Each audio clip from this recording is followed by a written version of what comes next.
नायगाव या छोट्याशा गावात एक कुटुंब राहायचं आपल्या टुमदार घरात.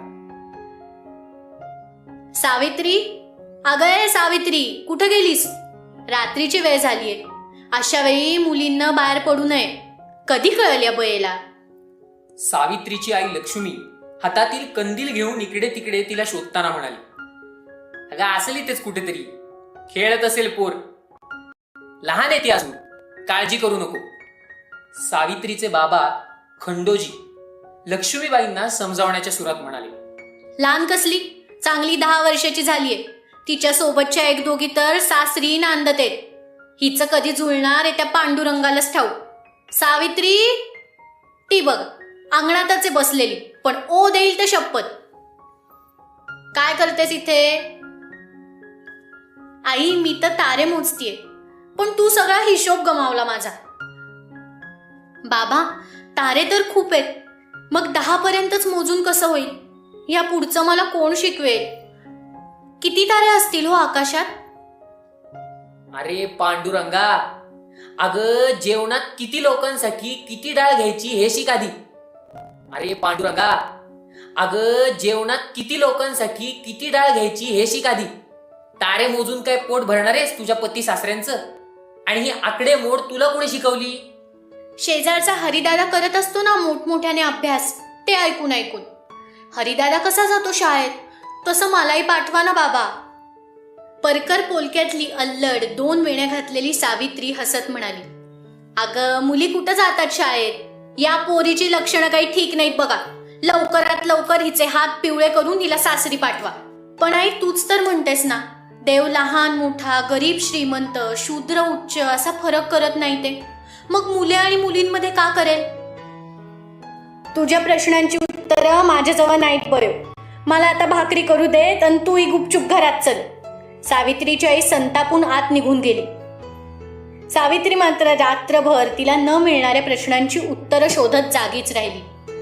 सावित्रीच्या आईला तिच्या लग्नाची चिंता लागली होती. सावित्री, टपोरे तेजस्वी डोळे, लांब केस, शरीराने किरकोळ, कायम कुतूहलाने प्रश्न विचारणारी मुलगी. ती दिसायला सर्वसाधारण वाटत असली तरीही तिच्यात असाधारण असं काहीतरी होतं. वर संशोधन करता करता खंडोजींना शेवटी एक सुयोग्य स्थळ सापडलं आणि लग्न पार पडलं. सावित्री आणि ज्योतिबांचा संसार सुरू झाला आणि सुरुवात झाली एका अलौकिक प्रेमकथेला. ही प्रेमकथा लैला मजनू, हीर रांझा यांच्याप्रमाणे सगळं सोडून, प्रेमात उद्ध्वस्त होऊन, वेडं होऊन एकमेकांसाठी जीव द्यायला लावणारी नव्हती, तर ही प्रेमकथा एकमेकांना प्रत्येक परिस्थितीत साथ देऊन, एकमेकांचा आदर करून, एकमेकांना सावरून समाजाला आधार देणारी होती, बदलवणारी होती. ही प्रेमकथा कितीतरी जीव वाचवणारी आणि भारतातील पुढच्या कितीतरी पिढ्या घडवणारी होती. ज्योतिबा तसे 13च वर्षांचे, पण धीर गंभीर, शांत स्वभावाचे. ह्या उलट सावित्री अल्लड आणि चंचल. ज्योतिबांच्या आई ते 1 वर्षांचे असताना वारल्या होत्या. त्यामुळे त्यांच्या वडिलांना ज्योतिरावांच्या संगोपनाची काळजी लागलेली होती. अखेर त्यांनी ही जबाबदारी ज्योतिबांच्या विधवा मावस बहिणीवर म्हणजे सगुणाबाईवर टाकली. सगुणाबाई खूप हुशार आणि चाकोरी बाहेर विचार करणाऱ्या. त्या काळात त्या एका इंग्रजाकडे नोकरी करायच्या. इंग्रजांची मुलं कशी बोलतात हे त्यांना आपसात बोलताना ऐकून त्यांनी इंग्रजी भाषा आत्मसात केली आणि ज्योतिबांनाही शिकवली. ज्योतिबा बुद्धीने तल्लख होते हे सगुणाबाईला कळून चुकले होते. म्हणून त्यांनी ज्योतिबांच्या बाबांना ज्योतिबाला शाळेत पाठवण्यास प्रवृत्त केले. ज्योतिबांचं प्राथमिक शिक्षण सुरू असताना कुणीतरी ते शूद्र जातीचे असल्याने त्यांना शिक्षण घेण्याचा अधिकार नाही ही तक्रार केली आणि त्यांना शाळेतून काढून टाकण्यात आले. त्यांनी नंतर भाजीपाला आणि फुले विकण्याच्या व्यापारात हातभार लावण्यास सुरुवात केली. त्यानंतर त्यांचा सावित्रीबाई सोबत विवाह झाला. पुण्यातला एरवी शांत राहणारा फुलेवाडा आता सावित्रीबाईच्या किलबिलाटाने भरून गेला. ज्योतिबांना पुस्तकं वाचण्याची खूप आवड. अशाच एका संध्याकाळी ते पुस्तक वाचत असताना सावित्रीबाई विचारतात, अहो, तुम्ही इतकी पुस्तकं का वाचता? ज्ञान मिळवण्यासाठी. त्याने काय होतं? पुन्हा कुतूहलाने भरलेला प्रश्न. ज्योतिबाला कळून चुकले की आता ही काही वाचू देणार नाही.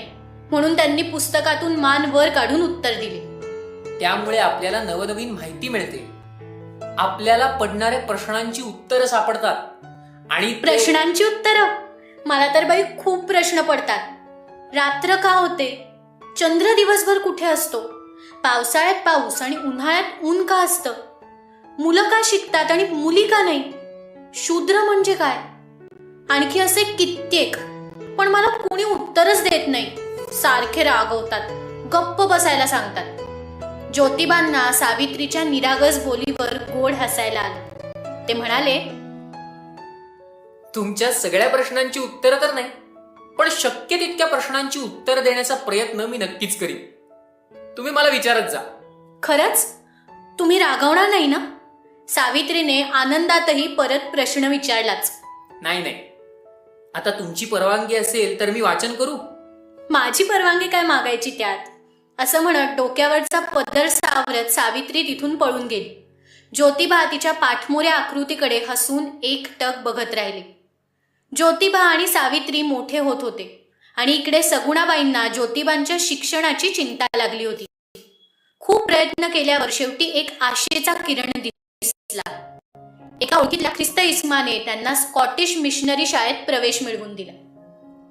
एके दिवशी मित्राच्या लग्नाला जाण्यासाठी ज्योतिबा नवीन धोतर, रेशमीला सदरा, त्यावर कोट आणि तोरेबाज पगडी बांधून तयार झाले. तेव्हा सावित्री त्यांच्याकडे बघतच राहिले. काय बघताय? ज्योतिबांनी सावित्रीबाईंची समाधी तोडली. काय नाही. सावित्रीबाईंनी लाजून मान खाली घातली.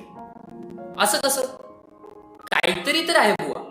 म्हणजे कसं आहे ना, तर मी विचार करत होते की किती भाग्यवान आहे मी.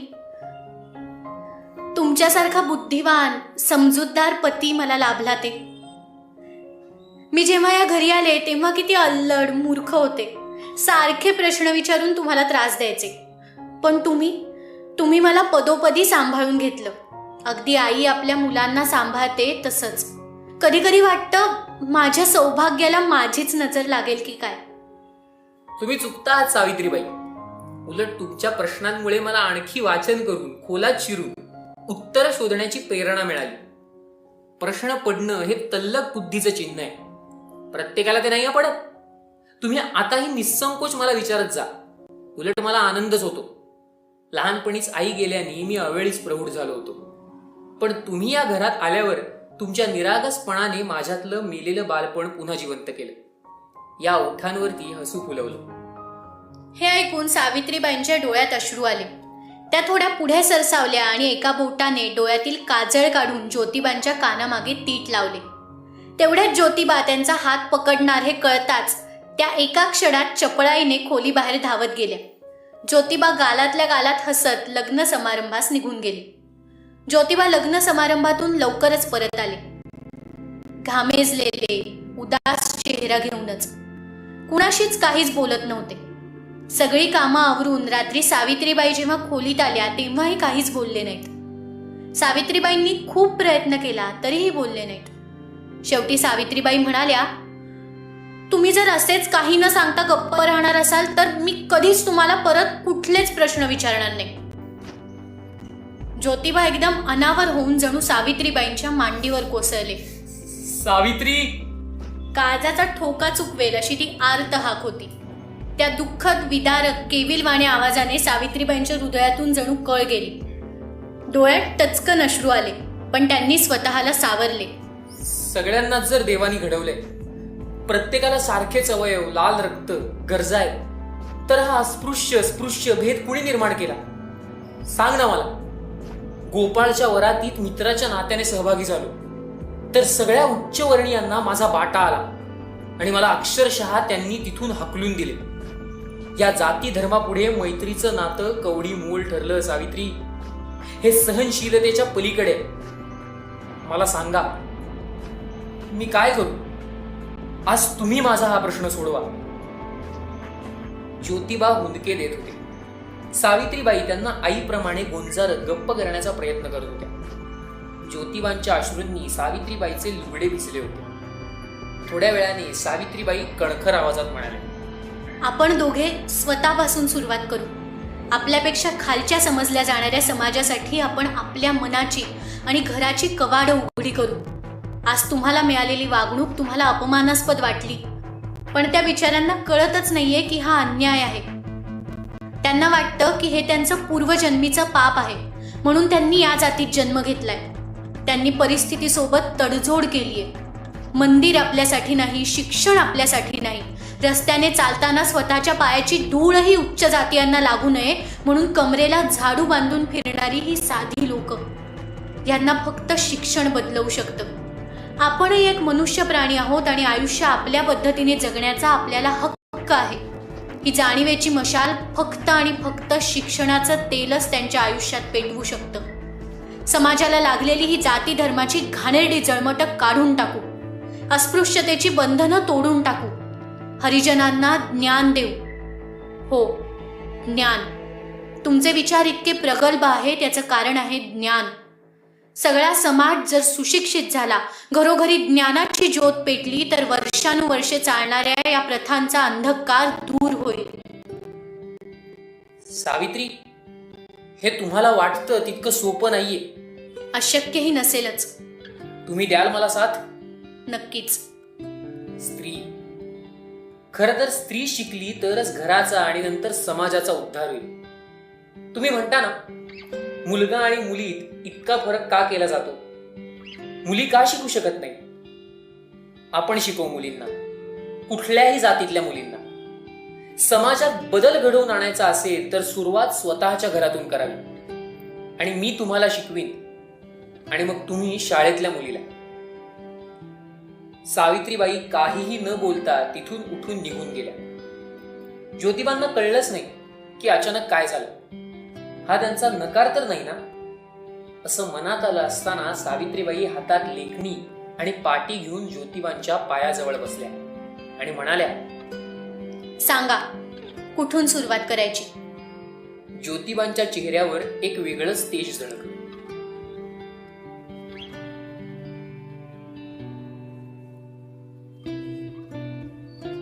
काय वाचताय? विद्येविना मती गेली, मती विना नीती गेली, नीती विना गती गेली, गती विना वित्त गेले, वित्ताविना शूद्र खचले, एवढे अनर्थ एका अविद्येने केले. किती खोल, किती सहज आणि किती सत्य लिहिता तुम्ही. पण तुम्ही तुमच्या त्या वहीत काय लिहिता हे आजपर्यंत आम्हाला दाखवलं नाही. नकोच. तुम्ही हसाल. तुम्ही ज्ञानाचा सागर असाल तर मी फक्त एक छोटा ओढाही असेन की नाही काय माहित. असं समजत असाल तर तुम्ही स्वतःला अजून ओळखलेलं नाही सावित्रीबाई. अहो, तुम्ही 2 प्रशिक्षणे घेऊन देशातील पहिली शिक्षिका होण्याचा मान पटकवलाय.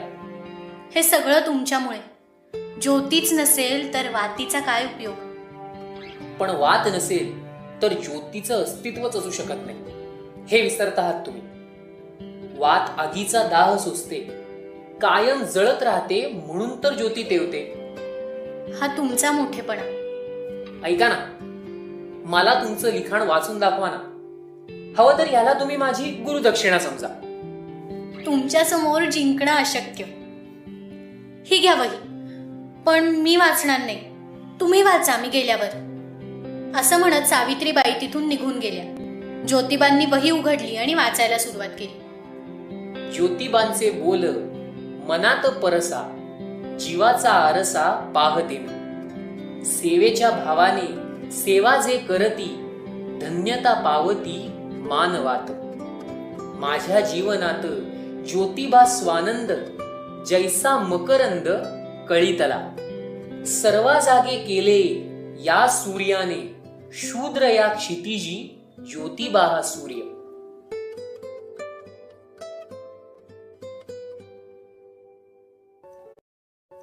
पानांमागून पाने परतवली. प्रत्येक पानावर फक्त ज्योतिबा. सावित्रीबाई दारामागे लपून ज्योतिबांच्या चेहऱ्यावरचे भाव टिपत होत्या. ज्योतिबांना नमस्कार मनोभावे करत असे. ज्ञानामृत आम्हा देई, आशा जीवन देत असे. थोर ज्योती दीन शूद्रा, अतिशूद्रा हाक मारी. ज्ञान ही ईर्षा देई, ती आम्हाला उद्धारी. ज्योतिबा सावित्रीबाईंच्या प्रेमाने भारावून गेले. दाराच्या पलीकडे सावित्रीबाईंनी आणि अलीकडे ज्योतिबांनी एकाच वेळी डोळ्यांच्या ओल्या झालेल्या कडा पुसल्या. भिडेवाड्यात पहिली मुलींची शाळा सुरू झाली. पण हा मार्ग सोपा नव्हता. पदोपदी विरोध, अपमान, दूषण. समाजाच्या दबावाखाली येऊन ज्योतिबांच्या बाबांनी ते अस्पृश्य लोकात उठतात, बसतात आणि त्यांना शाळेतही दाखल करून घेतात हे कळल्यावर घरातून हाकलून दिले. सावित्रीबाईंना त्यांनी थांबण्याचा सल्ला दिला. सावित्रीबाईंनी या तुफानाचा सामना दोघे मिळूनच करू असं म्हणत वाडा सोडला.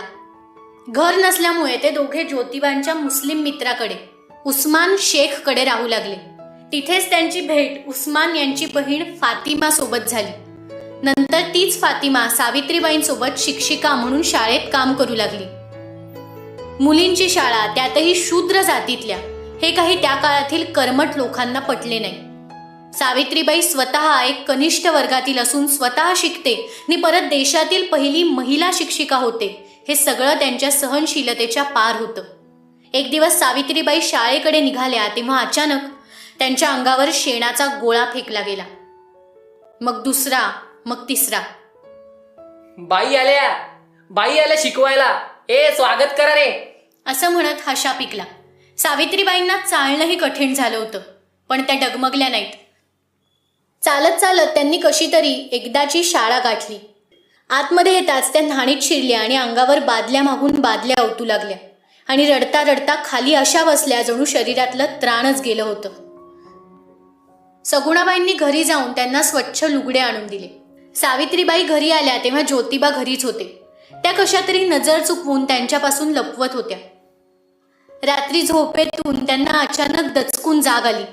अंगावर त्या शेण लागलंय की काय असं समजून शोधायला लागले. पण त्यांना नंतर ते स्वप्न असल्याचं जाणवलं आणि डोळे भरून आले. खोलीत ज्योतिबा नव्हते. इतक्या रात्री कुठे गेले असतील हा विचार करत सावित्रीबाई कंदील घेऊन त्यांना शोधू लागल्या. इतक्यात न्हाणी घरातून आवाज आला. तिथे गेल्या तर दाराबाहेर कंदील होता आणि दार उघडं होतं. बघतात तर काय, ज्योतिबा सावित्रीबाईंचे शेणाने भरलेले लुगडे धुवत बसले होते. हे काय करताय तुम्ही? नका करू असं. तुम्ही माझे कपडे धुताना मग मी धुतले तर काय बिघडलं? सावित्री, तुम्ही खरंच सहनशीलतेचं जिवंत प्रतिबिंब आहात. इतकं सहन केलं आणि आम्हाला कळूही दिलं नाही. हे ऐकून सावित्रीबाईंना रडू कोसळलं. ज्योतिबांनी त्यांना जवळ घेतलं. हुंदके देत सावित्रीबाई म्हणाल्या, तुम्हीही सहन करताच की. जाती बाहेर काढून टाकण्याच्या धमक्या, शाळा बंद पाडण्याच्या धमक्या, पदोपदी अपमान, मामंजे असूनही त्यांच्यापासून दुरावण्याचं दुःख. अजूनही काय काय होत असेल दिवसभर. मला कुठे कळतंय सगळं. तुमचा चेहरा डोळ्यांसमोर आला की माझ्यात एक वेगळीच उमेद येते आणि मग मला हे अपमान आपल्या दोघांच्या ध्येयाच्या पर्वतासमोर राई एवढे वाटतात. सावित्रीबाई भरलेल्या डोळ्यांनी ज्योतिबांकडे बघतच राहिल्या. त्यानंतर सावित्रीबाई रोज एक लुगडं पिशवीत घेऊन शाळेत जाऊ लागल्या. त्यांना आता त्या लोकांच्या शेणाचे गोळे दिसत नव्हते. त्यांचे शिव्याशाप ऐकू येत नव्हते. दिसत होते फक्त ज्योतिबांचे डोळे आणि त्यात त्या दोघांनी बघितलेलं स्वप्न. ऐकू येत होते फक्त ज्योतिबांचे बोल आणि जाणवत होता फक्त मायेने त्यांच्या डोक्यातून फिरत असलेला त्यांच्या हातांचा पवित्र स्पर्श. एके दिवशी सावित्रीबाईंना शाळेतून परतायला उशीर झाला. एका निर्जन ठिकाणी कोणाचा तरी त्यांना रडण्याचा आवाज ऐकू आला. झाडाखाली कुणीतरी बसलं होतं. सावित्रीबाईंनी जवळ जाऊन बघितलं तर एक पांढऱ्या लुगड्यातली, कपाळावर कुंकू नसलेली बाई स्वतःच्या पोटावर बुक्क्या मारत होती. निवेदनांनी कळवळत होती. ती एक ब्राह्मण विधवा होती. काय करताय तुम्ही हे? मला एकटं सोडा, सावध होऊन ती बाई म्हणाली. काय झालंय सांगा, मी तुम्हाला मदत करीन. ती बाई यावर वेड्यागत हसू लागली. गरोदर विधवा आहे मी. लोकांना हे कळलं तर आधी मला मारतील आणि मग जन्माला आल्यावर या बाळाला, जन्माला आलेल्याला मरणाच्या असह्य वेदना देण्यापेक्षा त्याला पोटातच मारतीये मी. आता सांगा, कराल मला मदत? सावित्रीबाईंना यावर काय बोलावं हे सुचलं नाही. त्यांना बरेच प्रश्न पडले की हे मूल कोणाचं, कुठे, कसं. पण या क्षणी त्यांना ते विचारणं योग्य वाटलं नाही. त्यांनी त्या बाईला बऱ्याच विनंत्या करून घरी आणलं आणि जेवण देऊन शांतपणे झोपण्यास सांगितलं. ज्योतिबांना त्यांनी सगळा प्रकार सांगितला. हे काही नवीन नाही सावित्री. बालविवाह केला जातो, तोही स्वतःच्या बापा एवढ्या पुरुषासोबत. मग या मुली तरुणपणीच विधवा होतात. मग एकतर जवळचाच कुणीतरी यांच्या आबरूवर हात घालतो किंवा शारीरिक गरजांपायी या कुणाच्या तरी स्वाधीन होतात. मग त्यातून जन्माला येणारं मूल म्हणजे पाप असतं. विधिवत लग्नातून जन्माला आलेलं मूल म्हणजे देवाघरचं फूल मानलं जातं. किती विरोधाभास आहे ना. परत पुरुष म्हातारा होईपर्यंत कितीही वेळा लग्न करू शकतो, पण या स्त्रिया ऐन तारुण्यातही ते करू शकत नाहीत. असा हा आपला समाज. आपण अशा स्त्रियांसाठी नाही का काही करू शकत? ज्योतिबा विचारात पडले. दुसऱ्या दिवशी सकाळी ज्योतिबांनी सावित्रीबाईंना आपली कल्पना या विधवांना आणि करू शकत. ज्योतिबा विचारात पडले. दुसऱ्या दिवशी सकाळी ज्योतिबांनी सावित्रीबाईंना आपली कल्पना सांगितली. या विधवांना आणि त्यांच्या मुलांना आश्रय देण्यासाठी एक वसतिगृह काढायचं, महिलांना स्वावलंबी बनवायचं, तेही त्यांच्या गरोदरपणाचं कारण न विचारता अथवा कुठलाही प्रश्न न विचारता. विधवांचे पुनर्विवाह पण लावून द्यायचे, त्यांना नवजीवन द्यायचं. त्या वसतिगृहांमध्ये सर्व जातीय सर्व धर्मीय स्त्रियांना प्रवेश मिळाला. यावरही समाजातील लोकांनी खूप टीका केल्या. ज्योतिबांनी या समाजातील वाईट रूढी परंपरा यांच्या विरुद्ध एक नवीन समाज नावारूपास आणला. कुठल्याही ब्राह्मण पंडिताशिवाय लग्न लावणे, लग्नावर अतोनात खर्च न करता तो सोहळा पार पाडणे, विधवा विवाह, स्त्री शिक्षण असल्या बऱ्याच गोष्टी या नवीन समाजात होत्या. घरी आणलेल्या त्या गरोदर विधवेचे बाळंतपण सावित्रीबाईंनी सुरळीत पार पाडले. पुढे त्याच विधवेच्या मुलाला त्यांनी दत्तक घेतले. नाव ठेवले यशवंत. बऱ्याच अडथळ्यांचा सामना करत सावित्रीबाई आणि ज्योतिबांनी मिळून तब्बल 18 शाळा काढल्या, जिथे सर्व धर्मातील जातीतील मुलांना शिक्षण मिळत होते. त्यांच्या शाळेत इंग्रजी, विज्ञान, गणित असे विविध विषय खूप चांगल्या पद्धतीने शिकवले जात होते. त्यामुळे पटसंख्या दिवसेंदिवस वाढतच होती. दरम्यान सावित्रीबाईंची 2 पुस्तकेही प्रकाशित झाली होती. 52 कशी सुबोध रत्नाकर आणि काव्य फुले. ज्योतिबा त्यांचं लिखाण चाळत असताना अचानक त्यांची कविता मोठमोठ्याने म्हणू लागली. तयास मानव म्हणावे का, ज्ञान नाही विद्या नाही, ते घेण्याची गोडी नाही, बुद्धी असूनही चालत नाही, तयास मानव म्हणावे का. तेरे हरी पलंगी काही, पशुही ऐसे बोलत नाही, विचारना आचार नाही, तयास मानव म्हणावे का.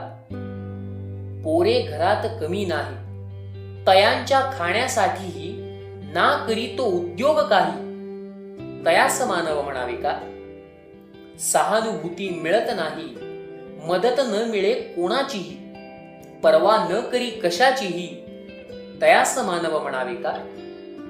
दुसऱ्यास मदत नाही, सेवा त्याग दया माया नाही, जयापायी सद्गुण नाही, तयास मानव म्हणावे का. पशुतही त्याजोपायी, तयास मानव म्हणावे का. बाईल काम करीत राही, ऐतोबाहा खात राही, पशु पक्षात ऐसे नाही, तयास मानव म्हणावे का. पशु पक्षी माकड माणूसे, जन्म मृत्यू सर्वा नाही, याचे ज्ञान जराही नाही, तयास मानव म्हणावे का. तयास मानव म्हणावे का. सावित्रीबाई ज्योतिबांकडे बघतच राहिल्या. ज्योतिबांच्या डोळ्यात एक वेगळीच चमक, गर्व आणि आदर दिसला त्यांना स्वतःसाठी. सावित्री, तुमची स्तुती करण्यासाठी माझ्याकडे शब्दही उरले नाहीत आता. तुम्ही माझ्यापेक्षा उत्तम लिहिता, बोलता आणि साहसीही आहात. खरोखरच देवी देवता आहेत की नाहीत मला माहित नाही, पण तुम्ही माझ्या देवी आहात. सावित्रीबाई म्हणाल्या, मी कसली देवी, तुमच्या पुढे मी काहीही. मध्येच टोकत ज्योतिबा म्हणाले, तुम्ही आहात म्हणून मी आहे, हे कायम लक्षात ठेवा.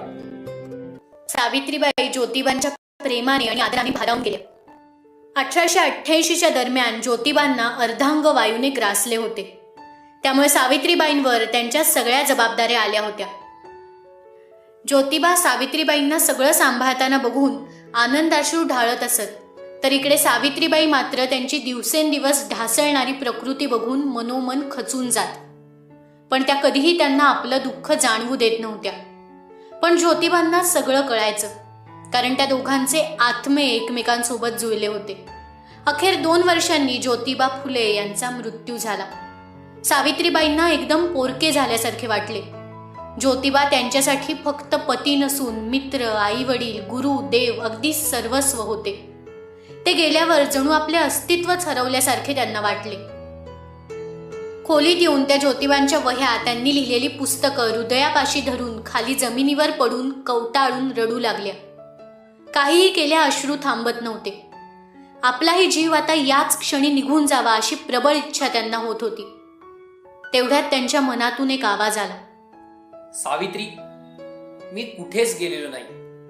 लक्षात ठेवा, तुम्ही आहात म्हणून मी आहे. ज्योत तेवत ठेवणं हे वातीच्या हाती असतं. सावित्रीबाईंनी इकडे तिकडे बघितलं, पण कुणीच नव्हतं. खरंच ज्योतिबा इथेच आहेत, कुठेच गेले नाहीत. मी लिहिलेल्या प्रत्येक अक्षरात ज्योतिबा आहेत. या प्रत्येक पुस्तकातून ज्योतिबा बोलत आहेत. या समाजातील प्रत्येक शूद्र समजल्या जाणाऱ्या माणसाच्या हृदयात ज्योतिबा, वसतिगृहात नवजीवन मिळालेल्या विधवेच्या श्वासात ज्योतिबा, त्या विधवांच्या मुलांना पाप म्हणून कुचकरून टाकलं जाणार होतं त्या प्रत्येक मुलाच्या हास्यात ज्योतिबा आहेत. त्यांच्यामुळे शिकू शकलेल्या प्रत्येक मुलीच्या लेखणीत ज्योतिबा आहेत. ज्योतिबांचं शरीर मृत्युमुखी पडलंय, पण त्यांचे विचार आणि त्यापासून घडणाऱ्या या पुढच्या सगळ्या पिढ्या अजरामर आहेत. ही वात तुमच्या कार्याची ज्योत कधीच मावळू देणार नाही. असं म्हणत सावित्रीबाई त्यांच्या पुढील कार्यात गुंतून गेल्या. ही वात ज्योतिबांच्या विचारांची ज्योत घेऊन तेवत राहिली. देशात प्लेगची साथ पसरली असताना सावित्रीबाईंनी प्लेगच्या रुग्णाच्या मदतीसाठी दवाखाना सुरू केला. एके दिवशी त्यांनी एका दलित प्लेगग्रस्त लहान मुलास दवाखान्यात स्वतःच्या खांद्यावरून आणले आणि त्यांना प्लेगची लागण झाली.